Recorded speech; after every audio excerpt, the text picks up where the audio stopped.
안녕하세요, 박대지예요. 제 직업은 세무사, 유튜버, 그리고 박대지예요. 박대지! 자, 2부 들어왔습니다. 1부 진짜 재미없었죠. 막 다운되고 이론 설명할 때는 저도 재미가 너무 없어요. 그런데 아쉽게도 2부 들어와서 좀 재밌을 줄 알았더니 2부 더 재미없어요. 자, 2부 시청하시기 전에 당부드리고 싶은 말씀이 있는데, 자, 종부세 개념에 대해서 정확히 모르시는 분들은 2부를 시청하시는 걸 별로 권유드리진 않습니다. 2부 내용은 조금 설명이 깊게 들어가는 부분도 있어요. 그래서 만약에 조금 아직 개념이 정확하게 잡히시지 않은 분들은 뭐 포털 가셔가지고 빨리 한번 개념을 훑고 오시거나, 아니면 제가 일부 올려드린 영상 있죠. 그거를 먼저 선행 학습하시고 2부를 시청하시길 꼭 권유드리겠습니다. 자, 이번 영상도 시작하시기 전에 좋아요와 구독 꼭 부탁드리겠습니다. 자, 사실 오늘 영상은 2부가 진짜 알짜죠. 2부만 알고 계셔도 될 것 같아요, 제 생각에는. 그리고 실상 요즘 분들은 제가 1부에서 설명드린 이런 기본 개념들 웬만하면 다 알고 계십니다. 그래서 2부 구성은 기본 개념은 알고 있지만 그래도 헷갈려 하시는 기본 개념들 몇 개 소개를 해드리고요. 그 다음에 이슈되는 개정사항들에 대해서까지 설명을 한번 드리도록 하겠습니다. 자, 헷갈려 하시는 기본 개념 첫 번째, 1세대 1주택의 범위에 대해서 알고 계셔야 합니다. 자, 1세대 1주택은 양도소득세 비과세 때문에 되게 친숙한 용어죠. 그런데 여기 종부세에서는 거의 비슷한데 뉘앙스가 조금 달라요. 그걸 설명을 드릴 겁니다. 자, 종부세 1세대 1주택이란 소득세법상 거주자로서 세대원 중 한 명만이 주택분 재산세 과세 대상인 1주택만을 단독으로 소유한 경우라고 나와 있어요. 제가 뭐 다 외우고 다니진 않습니다. 자, 다 필요 없고, 이게 무슨 말이냐면 같이 살면서 한 세대를 구성하는 구성원 모두 중에 주택 소유자가 오로지 한 명뿐이라면 그 한 명이 종부세 1세대 1주택자인 겁니다. 그래서 같은 세대에서 1주택을 부부 공동 명의로 2명이 소유를 하고 있으면 한 세대가 1주택을 소유하고 있지만 부부가 각각 소유한 것으로 보기 때문에 2명의 소유자가 생기게 되죠. 그래서 한 세대에서 2주택자에 해당이 돼서 1세대 1주택에 해당하지 않습니다. 자, 조금 헷갈리시죠? 자, 예를 들어서 제가 지금 아버지 소유의 주택에 아버지와 한 세대를 구성하면서 함께 생활하고 있습니다. 그런데 제가 만약에 제 명의로 단독으로 주택을 한 채 소유를 하면서 그 주택은 전세를 주고, 그리고 저는 아버지와 아버지 소유의 주택에서 함께 생활하면서 한 세대를 구성하고 있다면 아버지도 일단 주택 소유자시고, 그리고 저도 주택 소유자이기 때문에 한 세대의 주택 소유자가 2명이 되겠죠. 이렇게 되면 한 세대의 주택 소유자가 1인이 아니기 때문에 아버지와 저 모두가 1세대 1주택에 해당하지 않는 겁니다. 자, 이러한 1세대 1주택 판정 시 주택수 계산에 예외가 되는 것들이 몇 개가 있어요. 그걸 좀 소개를 해드릴게요. 자, 첫 번째가 결혼 전에 나와 내 배우자가 될 사람이 각각 1주택씩을 소유를 하고 혼인을 하게 되면 한 세대에 2주택이 되겠죠. 그런데 혼인을 하여 2주택이 된 경우에는 혼인일로부터 5년이 지난 시점까지는 각각 별도의 세대로 보아 나도 1세대 1주택이고 배우자도 1세대 1주택을 적용받을 수 있습니다. 자, 두 번째가 동거폭량의 얘기인데, 내가 부모님을 모시고 살려고 할 때 나도 기존 주택 소유자고 부모님도 부모님 주택의 소유자면 우리가 동거봉양으로 인해 한 세대가 되게 되었을 때 이 한 세대의 주택이 2개가 되죠. 자, 이렇게 2주택이 동거봉양으로서 형성이 되더라도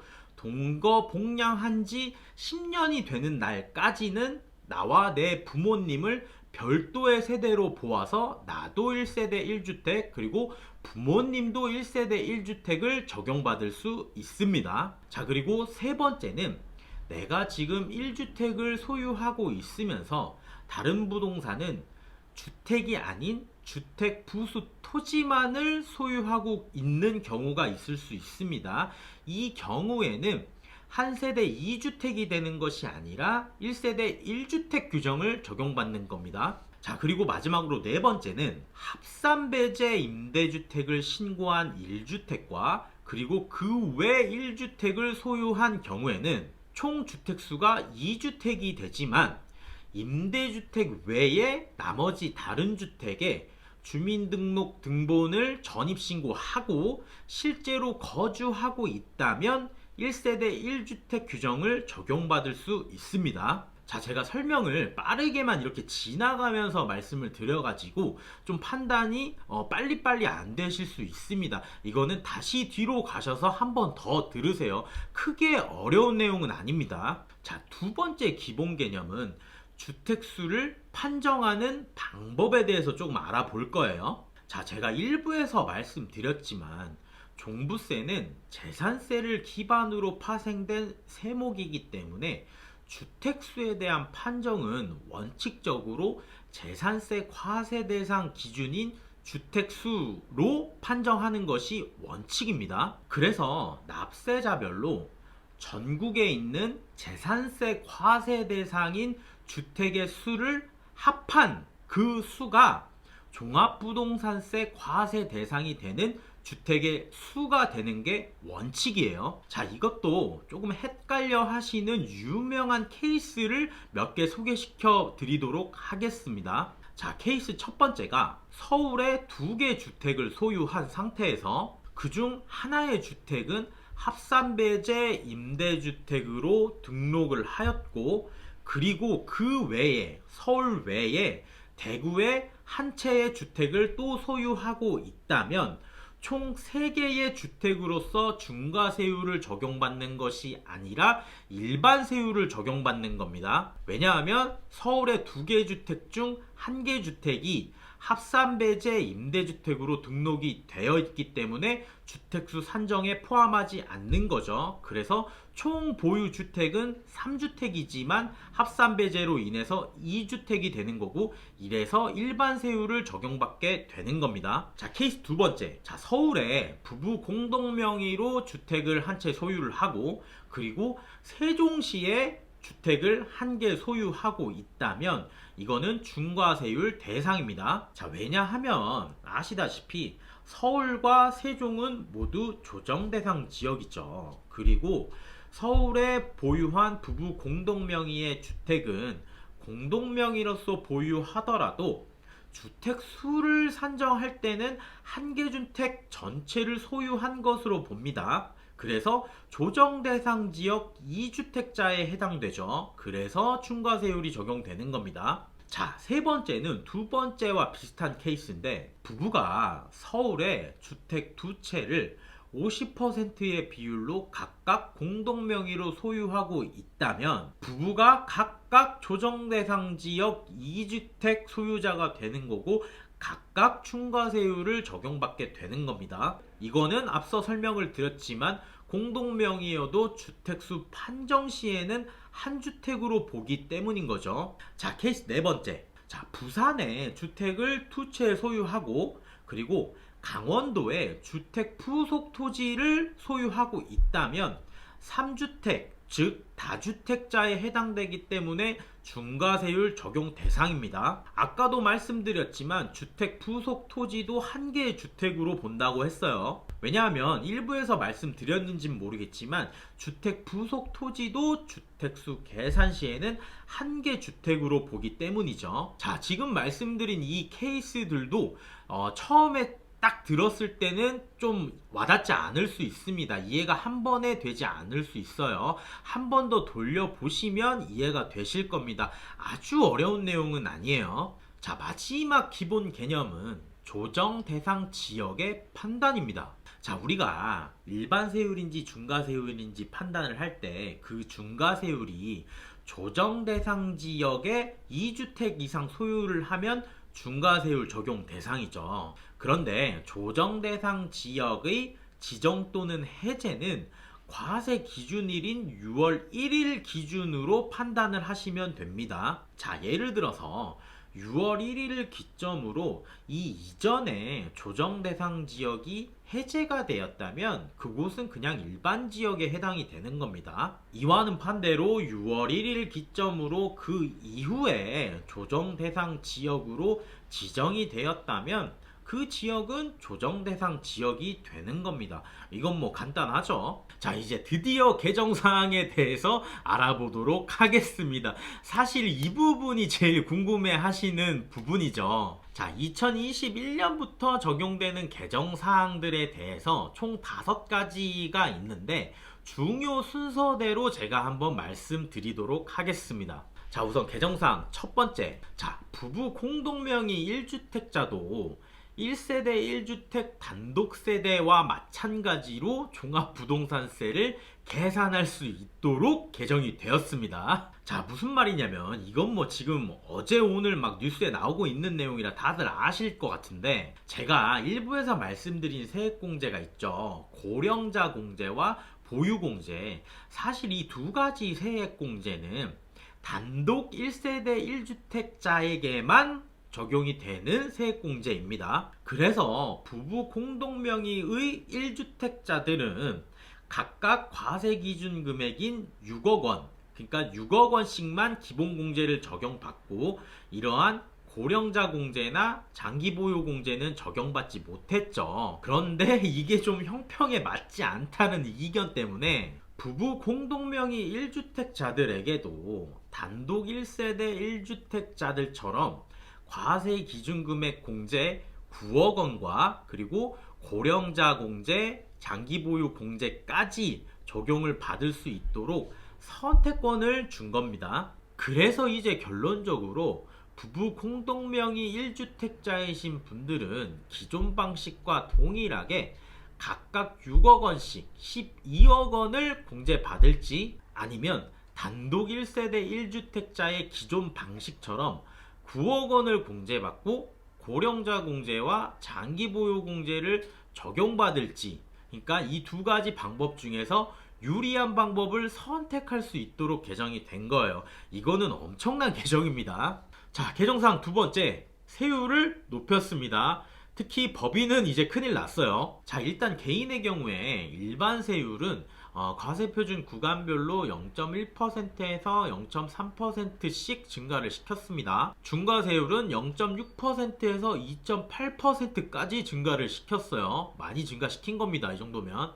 그리고 법인 같은 경우에는 세율을 개정하고 이런 게 아니라 법인 단일 세율을 신설해 버렸습니다. 그래서 일반 세율 같은 경우에는 개인이 적용받는 최고 세율인 3%를 적용하기로 했고, 중과세율도 마찬가지로 개인이 적용받는 최고 세율인 6%를 적용하기로 했습니다. 이거는 개정사항이 아니고 신설한 겁니다. 자, 이렇게 세율을 높인 게 지금 어느 정도 세율 퍼센테이지를 높인 것만 단편적으로 말씀을 드리니까 확 와닿지 않으시죠? 제가 확 와닿게 해드릴게요. 왜 이게 무서운지. 자, 계산 과정은 생략을 하고 내년에 증가되는 세 부담액에 대해서만 한번 설명을 드리도록 하겠습니다. 자, 첫 번째 케이스는 공시가격 30억짜리 서울 고가주택 소유자 중 5년 미만으로 소유하고 계신 분들은 올해보다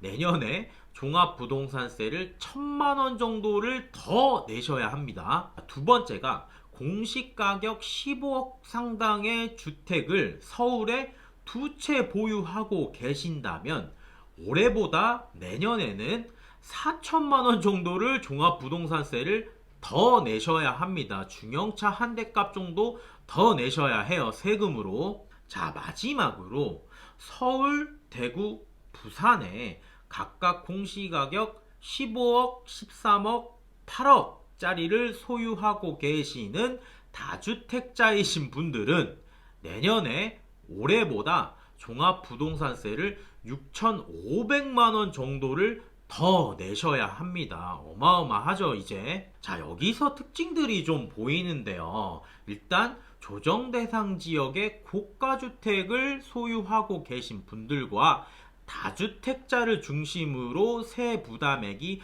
크게 증가하는 모습을 파악할 수가 있죠. 정부는 지금 양도소득세로 못 잡은 집값을 종합부동산세로 잡으려고 하고 있는 겁니다. 이건 뭐 여기까지만 말할게요. 제 의견 따위는 별로 중요하진 않으니까. 자, 개정사항 세 번째, 고령자 세액공제율 상승과 합산공제 한도를 증액시켰습니다. 자, 기존 고령자 공제율은 60세 이상이신 분들에 한해서 나이에 따라 10, 20, 30%였죠. 그런데 여기서 각각 10%씩을 올려서 20, 30, 40%를 적용할 수 있도록 개정했습니다. 또 고령자 공제와 보유 공제는 중복으로 적용이 가능하다고 말씀을 드렸죠. 그 총 공제 한도가 올해까지는 70%인데 이 중복 공제 한도를 80%까지 증액을 시켰습니다. 뭐 이것도 중요한 개정 사항이기는 한데요.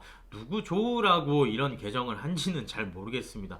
이거는 뭐 제 개인적인 의견입니다. 그냥 흘려 들으십시오. 자, 개정사항 네 번째. 자, 법인은 이제 과세 기준금의 기본공제인 6억 원 공제를 받을 수 없습니다. 이거 엄청난 겁니다. 이거는 왜 그러냐면 대놓고 법인이 주택을 취득하는 거는 투기 수요라고 그냥 보는 거예요. 자, 만약에 예를 들어서 개인이 법인 2개를 설립하여서 총 3주택을 나눠 가지고 있다고 가정을 해봅시다. 그러면 내가 내 개인으로서 1주택 그리고 법인 2개가 있죠. 거기에 각각 1주택 1주택씩 분산을 해놓는 거예요. 3주택을. 자, 이렇게 되면 내가 1세대 1주택자로서 9억 원 공제가 가능하고 각각 법인에게 6억 원 6억 원씩 총 21억 원이 공제가 됐죠. 올해까지는. 그런데 개인이 법인 설립해서 주택 분산시켜서 소유하고 있지 말라, 이런 짱구 굴리지 말라고 내년부터 법인에게 6억 원 공제 안 해주겠다라는 겁니다. 그냥 법인을 쥐잡듯이 잡고 있는 거예요, 이건. 자, 마지막 개정사항 다섯 번째, 세부담 상한 비율을 올렸습니다. 왜 이렇게까지 하는지 모르겠어요. 자, 이게 무슨 말이냐면 기존에 그 중과세율을 적용받는 조정 2주택자들 있죠. 그분들의 세부담 상한 퍼센테이지가 200%였어요. 2배까지였어요. 그래서 기존에 납부한 종합부동산세에 올해 납부할 종합부동산세가 2배 이상 차이가 난다면 그 2배를 넘는 금액에 대해서는 세부담 상한을 둬서 내지 말라고 했던 거죠. 그런데 그 2배였던 상한을 3배로 올렸어요. 그렇기 때문에 이제 2배와 3배 사이를 넘는 그 금액도 납부를 무조건 해야 되는 겁니다. 그런데 이건 개인 얘기고 법인에 비하면 개인은 아무것도 아니에요. 왜냐하면 법인은 아예 세부담 상한을 없애버렸어요. 폐지시켰습니다. 그래서 법인은 내년부터 리미트 없이 부과된 종합부동산세를 무조건 다 납부를 해야 돼요. 2배인지 3배인지 관계없이. 결론적으로만 놓고 보자면 법인은 지금 세율도 단일 세율로 상승시키고 기본공제 6억 원도 못 받고 세부담 상한도 폐지시키고 아주 트리플 콤보를 두드려 맞은 거죠, 지금. 뭐 제가 간간히 말씀드렸는지는 모르겠는데 한때 트렌드였던 그 1인 부동산 설립하셔가지고 뭐 아직도 이 부동산 갖고 계실지는 모르겠지만 빨리 청산하십시오. 그게 정신건강에 좋습니다. 자, 여기까지가 제가 2부에서 준비한 내용의 모든 것입니다. 최대한 제 개인적인 의견을 이렇게 추가시키지 않으려고 정말 팩트만 그냥 전달하려고 했어요. 지금 막 종부세 개정들이 막 훅훅 치고 들어오죠. 장난 아닙니다. 이거 역대급이에요, 지금. 뭐 제가 일부에서 잠깐 설명은 드렸지만 그 내년이 되면 종합부동산세에 적용되는 공정시장가액 비율을 100%까지 올리기로 이미 확정이 되었습니다. 그래서 이 말은 뭐냐면 공시가격 전체를 과세 표준으로 삼겠다라는 말이에요. 자, 여기에 써져 있는 대로 한번 읽어보자면 공정시장가액 비율은 주택가격의 시세와 지방재정의 여건 또는 납세자의 납세 부담 등을 고려하여 결정하는 비율이다, 뭐 이런 건데, 이 공정시장가액 비율이 1과 같거나 높은 수가 된다는 말은 납세자의 납세 여건을 전혀 고려하지 않는다라는 말과 같은 말입니다. 내년부터는. 왜 이렇게까지 하는지는 모르겠어요, 정말. 그리고 사실 개정안은 발의되었는데 11월 30일에 의결이 안 된 건 중에 하나가 뭐였냐면, 부부 공동명의 1주택자들에게 단독 1세대 1주택자들처럼 계산을 할 수 있는 선택권을 부여했으니 단독 1세대 1주택자들도 기존 과세 기준 금액을 9억 원에서 12억으로 증액시켜주자라는 개정안이 있었어요. 근데 이게 11월 30일에 최종적으로 의결이 안 났죠. 이 말은 뭐냐면 1세대 1주택자의 종합부동산세도 확실하게 걷어버리겠다라는 뜻입니다. 저는 이거 사실 12억으로 증액이 의결이 날 줄 알았거든요. 근데 안 났습니다, 결론적으로는. 어쨌든 지금 종부세 개정이나 뭐 이런 판도를 보면 정부가 아주 강도 높게 종부세를 이용하여 주택시장 가격 안정화 정책을 펼치고 있는데, 정말 주택시장 가격이 이러한 종부세로 인하여